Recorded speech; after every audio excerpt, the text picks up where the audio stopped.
and the soul of the people became very discouraged on the way. And the people spoke against God and against Moses. Why have you brought us up out of Egypt to die in the wilderness? For there is no food and no water, and our soul loathes this worthless bread. So the Lord sent fiery serpents among the people, and they beat the people, and many of the people of Israel died. Therefore the people came to Moses and said, We have sinned, for we have spoken against the Lord and against you. Pray to the Lord that he take away the serpents from us. So Moses prayed for the people.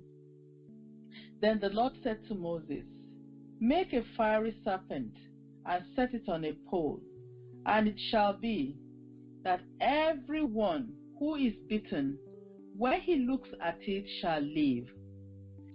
As mysterious as it was in the wilderness, that nobody could explain how a man got bitten by a poisonous serpent, and 10 people got bitten. Only 2 of them looked at Moses' serpent on the pole. And out of all the 10 people that got bitten, only 2 survived. Just as you cannot explain why or how, what is the connection between lifeless serpents on the pole and this serpent that has just bitten me now is going to kill me? Just as you cannot explain it by word of mouth, even so, it must be that anyone who will look at the Son of Man that is lifted up will not perish but have eternal life. The first thing that Jesus needs us to know about the cross is that it is a mysterious phenomenon. Jesus is saying the cross, sister, is a mystery. What Jesus is saying to Nicodemus is, don't decode this with your natural mind. I know that you are a brilliant man, Mr. Nicodemus, but as Moses lifted up the serpent in the wilderness, so that everyone that looked, there were many brilliant people in the wilderness who refused to look because it did not make logical sense. Why are we losing many of our children to the modernism of today? Because the cross does not make any physical sense to them.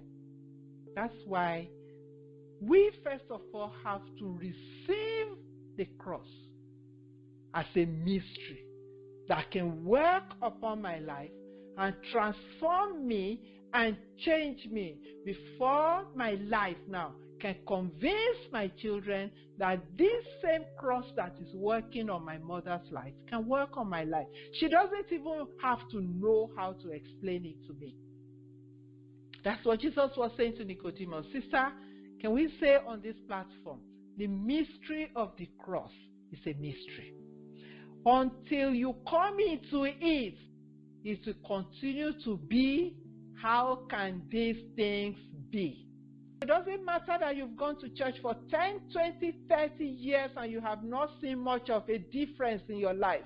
If this mystery begins to work upon you, by the time you live in the life of the cross of Jesus for 1 year, it will look like all the 30 years of your life. It will look as if 1 year has overtaken 30 years. How come? It's a mystery. Those who looked, they lived. Those who refused to look, they died. But I believe that we will look and we will live.